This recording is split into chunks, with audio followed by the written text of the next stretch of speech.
And the final and fifth moderation case study looks at the actual school's assessment policy. Now, there's a whole separate course on setting up a school assessment policy, so this just gives you a brief outline.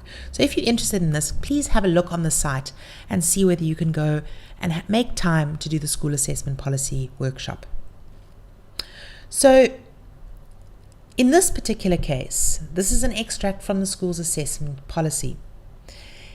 Either variety of assessments must be chosen or similar assessments that access the same or similar skill.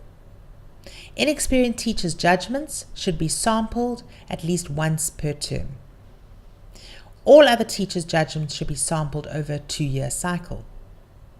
Details of sampling activities need to be recorded, and sampling of learners' work should be done during the term and not at the end.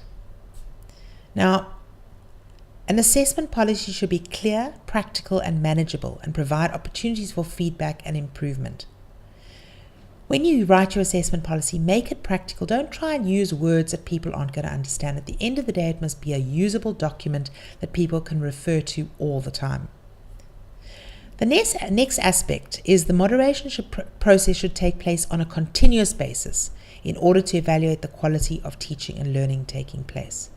You can't just evaluate every 2 years or every year. It needs to be done continuously.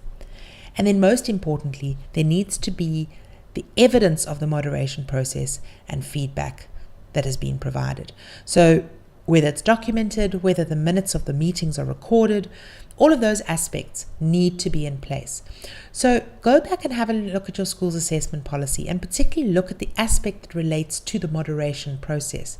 Make sure, first of all, you've got a section on moderation process in your assessment policy, and then look at, do you cover all the aspects? And is it a document that is useful to everyone? The basis for a successful moderation process is a detailed, practical, and well-communicated assessment and moderation policy. If you have a well-compiled and applied moderation process, this is going to ensure that you have continuous improvement in your teaching, learning, and assessment in your school.